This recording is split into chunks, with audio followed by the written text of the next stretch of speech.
حتى nimanka hadda Puntland jooga oo khaatimo ka socda meeshaas khaatimo la baxday oo Puntland jooga oo garow jooga xadkii Ingiriiska aaminsan yihiin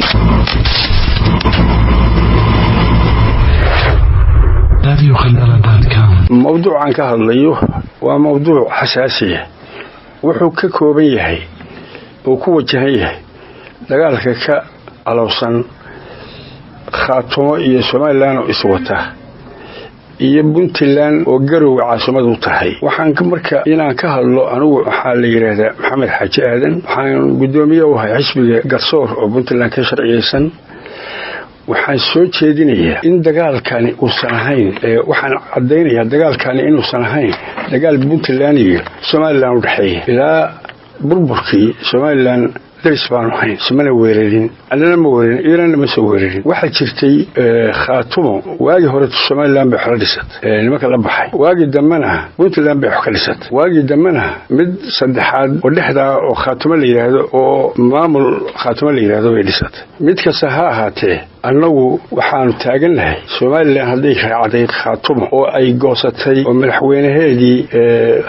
Soomaaliland la heshiiyay sabab aanu marka annagu uga dhinac dirayno ama iyaga isugu dhacno ama aanu la dirayno ama Soomaaliland eedda u saarno meesha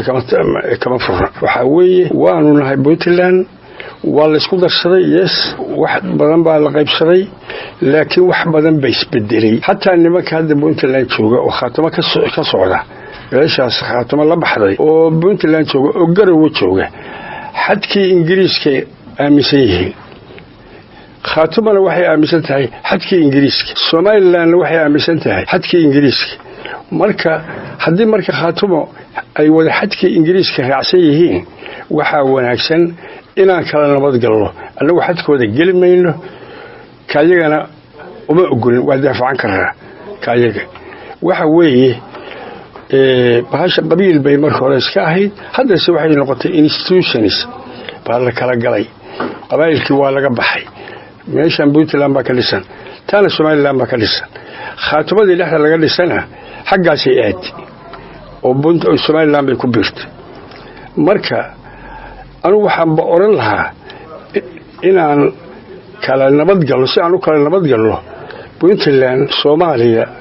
Soomaaliland ma haysato dhulna kuma haysato waxaan oran lahaa ama hal itiraaf ama yaan la itiraafin inaan Soomaaliland xadkeeda u dayno oo neeraan xadkiini ama ku itiraaf bay arintu imanaysaa marka dambe sida tan kuma jiri karayso dhulbahantu aanu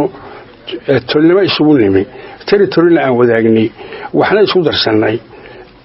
khaatimo waa sorry khaatimo baa hadda la yiraahdaa waxa weeye Soomaaliland dagaal ay soo geliyaan oo garow ku soo amaagaan oo Puntland ku soo amaagaan lugal ku soo amaagaan bay wadaan waladan maakhir oo baran iyo sanaag bari iyaguna shabaab bay wadaan oo waxa buuraha galgala iyo ka dagaalamaya boosaaso iyo waxay soo maraan oo laga soo taakulaya oo wada waa sanaag bari oo Puntland ka tirsanaa markii hore marka labada anaga shabaab baan ugu furan garacad iyo waa ogtahay galmaal iyo suud laga qabsaday iyadoo marka labadaba lugaal baa u gurmatay haday marka tahay dagaal inuu lagu furmo oo kan shabaab baan loo daran anaga kaas aanu iska daafacayna kan marka qoladan khaatimaha waxa weeye mar haday waan u jeednaa waa in caddahay hatta khaatimada garow joogta oo reerka khaatimo la baxay ka jooga hatta waxay aqoonsan yihiin xadkii Ingiriiska khaatimo waxay aqoonsan tahay xadkii Ingiriiska Soomaaliland waxay aqoonsan tahay xadkii Ingiriiska marka waxaan leenahay xadkii Ingiriiska annagu uma socono hadii khaatimo qaadatay Soomaaliland inaan ku dagaalano dantayada ma aha waxaan leenahay difaac iyagu wuxuu ku kooban yahay Puntland oo caasimadeedu garow tahay oo lugaal ah oo aanu maaragtay difaacanayna sidaan maleynayana isaaq soo duulaya Soomaaliland halka uu soo duulaysa garow warabta ma jirto annaguna dhulkooda haddii ay khaatumo raacday ku duuli mayno nabadda maanta geeska afrika laga joogana khalkhal gelin mayno annagu Soomaaliya baanu ka mid nahay dawladda federaalka aanu ka mid nahay madaxweynaha farmaajo madaxweyne noo ah xiisada ka taagan koonfur iyo Soomaaliya baaba naga badan oo Soomaaliyada hadda la ablaynayo ka badan marka anu horta intaas weeye intaan idinku yeeray muxuu ahay idaacada weeymi insha Allahna waxaan rajaynayaa in dadku nabad ku wada noolaado la heshiiyo la wada hadlo labada dhan dadka qaska ka wada inaan isla aragno laga wada hadlo haday marka khaatumo xagga u badan tahay xaggeeda ha jirto waxba dhiba male Soomaali ama way soo imanaysaa ama waa kala joogaysaa midun bay tagaysaa laakiin dagaal waa ka soo daalay dagaal kale waa nagu furan yahay kii shabaab baa nagu furan koonfur dagaal badan baa ku furan Soomaaliya wax la yiraahdo hadda Soomaaliland aadaysaana ma jirto Soomaaliya waxay tahay ku kooban tahay waa Puntland hadii gaar loo soo baro intaasan kaga baxay waxaad sheegtay dagaalkan labada dhinacba laga riixayo in la riixayso khaatumo oo ay dad labada dhinac ka tirsan deegaanka gobolka Sool ay riixayaan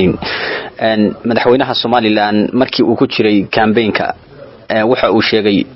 in uu u socdo garow meel ka sokay meel ay ugu sokay inta ugu sokayso mana ahanin khaatumo iyo gobolka Sool ka soo jeeda maxaad kala daarintaa waxaan kala yeelay waa Soomaaliland waa u codeeyeen oo cod badan bay siiyeen oo kamid bay ahaayeen inuu markii yiraahdo ay yiraahdaan garow marka naga gacansi waa waxa ay wadaan weey marka waqtigii campaign-ka hadallo badan bay iskaga galaan madaxdu markay sharaxayaan kaasaan qabanayna waagaas marka iyaga wuxuu arkay inay doonayaan garowe khaatumo inay doonayso garowe inay ku soo duusho cod buu kaga raadinayay laakiin maanta madaxweyne ku fadhiyayo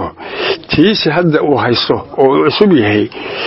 yaaba muxuu ahaay uu wali caga dhigan bay doonayaan khaatumo inay dagaal cusub geliyaan oo حتى Soomaaliland kale oo qabaa'ilka kalena ay dagaalkaasi u saameeyo anagu taadooon meeyno wuxuu doonahay yiraahdo waagi maanta saa kursi ku fadhiya dantiisa ma aha inuu garow soo galo waasaan u garanayno laakiin dabada waxa ka wada oo aan horseedu ah waa khaatumo marka haday keenayso dagaal haday dagaal keenayso inay garow ku soo gasho Soomaaliland waaba in la aqoonsadaa dhaanta in Soomaaliland xadkeedii Ingiriiska ama ictiraafa ku hesho ama yey ku helin inaan saa ku kala nabad galno khaatumana ku kala nabad galno Soomaaliland ku kala nabad galno intaas danta maanta taala ay tahay oo aan beenahayn dhanka khaatumo marka noo soo noqono dawladii kala dambeeyay ee Puntland way jirtay maamulkan khaatumo dawladda Puntland lama aysan gelin wax shirar iyo mowduucyo ku saabsan gobolka Sool lama aysan qaadan soo lama oran karo Soomaaliland khaatumo inay dhanka Soomaaliland u ciirto naftarkeeda waxay ka aragtay Puntland oo Puntland lama aysan sameeynin wax xiriir maamulka khaatumo ma jirto taas horta dhumaan bay dhisantay khaatumo waxay ku dhisantay waqtigii Cabdiraxmaan Faroole waqtigii uu haray bay dhisantay ninkii madaxweynaha u ahay iyo madaxda hadda ka talisa garow marna ma iman waxbaan dhisanaynaa ma oran wax gacan la siiyana ma oran wax weeye ragba khaatumo matalayay qabiilka sheeganaya oo joogay oo kamid ah baarlamaanka oo hadda wali kamid ah oo wasiirada badan ku leh oo madax ku leh oo maamulka haysta nimankaasa horta hor joogay annagaana matalaha kana mid ah Puntland marka ay Puntland wada leedahay ma hayne iyaguna intay yimaadeen maxaa Puntland xisaab inoo ah maxaa power share inoo ah maxaan tabanaynaa marna ma iman just waxay yimaadeen taleex qaarkii ku jiray oo madaxweynayaasha ka ahaa wareega laba halkay soo galeen Bindha iyo Axmed Karaashba tanay ku soo biireen nina way iska tagay waxa ku haray Cali Khaliif marka dhibaato Puntland iyo Khaatumo beesha sheeganaysa ka dhaxaysay ma jirin iyana lama iman hadda iyagu markooda hore waxay ku soo kaceen inay gaari isu taagaan way isku raaceen waa la og yahay dastuur bay ku sameeyeen calan bay ku sameeyeen xaggaana lama aha bay yiraahdeen xaggana lama kuma ay joogin maanta waa Somaliland annaga iyo Somalilandna xiriirkayagu ma xuma mid halgan baa naga dhaxeeyay mid darisnimo naga dhaxeeyay mid islaamnimo naga dhaxeeyay mid Soomaaliyeed baa naga dhaxeeyay intii Somaliland dhisnayd Puntland waa dhisnayd dibna iskuma qabin laakiin dibtu waxay ku timi laba dhexlatantay ka dhalatay ba xagga u ciirtay soona hogaaminaysa taana waxa weeye dadka kan Puntland inteeda kale waa tashan kartaa gooni waa isu taagi kartaa dib waa isu noqon kartaa structure bay sameyn kartaa dhismaha dib bay sameeysan kartaa wax Khaatumo la yiraahdo oo ka soo jeeda dawladdan inay ka mid noqdaan maxaa yeelay tuulana ma haystaan dadna ma soo dirsan halkan shaqaalaha lagu sheegay ayuu ku sheegan exactly waa shaqana uma bahaynaba annaga shaqala oo Puntland kala shaqala haddaysan dagaal iyo dhiig iyo Soomaali madaxa in la isu gasho iyo dhimasho ay timaado caalamka waxaan maqasheenaynaa inaan Khaatumo ay wado dagaalka inay Soomaaliland soo hogaaminayso annaguna aanan diyaar baawayn hadday Khaatumo ku biirayso Somaliland waxba kama qabno xadka Ingiriiska iyo xadka ka sheekay doontaba ha sheegato Khaatumona waa sheeganaysa xadka Ingiriiska Somaliland waa sheeganayaan Somaliland bay isugu laga duwanayaan inta way waxaan qabnaa annagu Khaatumo ma jirin markii gobolka Sool laga qaaday laga wareegay Puntland halkaasna soo lama oran karo Puntland Khaatumo naftarkeedu in ay dhanka laga soo riixo waxay ku asaasantay oo Khaatumoba ay ku dhisantay dhanka Puntland awood yiri ama gacanta gobolka Sool ay ka baxday gobolka Sool gacanta Puntland ka baxay wax badan baa isbiirsaday waxa weeye madaxweyne markaa joogo Cabdullaahi Yuusuf Buuha wuxuu ka tagay iyadoo gaalka laascaano Puntland hayso wuxuu aaday federaal ciidanka difaacaha isaga la kacay wuxuu la aaday Muqdisho iyo halka iyo Jowhar iyo Baydhabo la aaday ciidan la'aan bay ahayd cadda hadduu yimina rag Khaatumo ka tirsan oo beesha ka tirsan baa soo hogaamiyay sidaas oo kale oo laascaana ku qabtay waana la wada ogyahay marka cadde dagaal marka inuu la galo maadaama ay Khaatumo ku jirtay marka ma dhisnayn laakiin magaca hadda Khaatumo la sheegayo waa beeshaas waaga iyaga ku jiray saasana uu cadde uga baaqday dagaalka ciidanka markasta lagu soo hogaamiyo dhanka gobolka Sool oo laga soo hogaamiyo dhanka Somaliland Puntland markasta waxa ku dhalishaa inay yihiin Somaliland inay yihiin ciidan ka soo jeeda gobolka Sool ciidanka ka soo jeeda gobolka Sool iyo madaxda ka soo jeeda gobolka Sool ee ka shaqeysa Puntland iyagu awood ay kuma leh miyaa la oran karaa gobolka Sool authority oo ay ku hogaamiyaan ciidamada ka soo jeeda gobolka Sool sida Somaliland ciidamada ka amar qaata ee ka soo jeeda gobolka Sool awood kuma leh awood waxay ku lahayn waxa ugu dambeeyay labadii madaxweyne oo Khaatumo oo soo galay waxa ma soo kordhin kuwii hore joogayna waa kuwa Khaatumo ka dhisantay iyagoo taagan ay awood u yeelatay Taleex iyo Laascaano iyo halka ay ku dhisato iyo Buuhoodle iyo halka marka waxa weeye dad haysta meesha oo influential ku ah horta nimanku ma aha haddayse iyagu hadda wax qabanayaan idina kama hor joogto ma helayaan ciidan xagga Khaatumo kama helayaan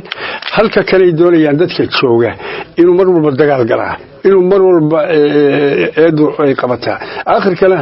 in Garowe la soo galaa iyaga laftooda waxay aqoonsan yihiin xadku inuu yahay kii Ingiriiska waa kuwa Puntland madaxda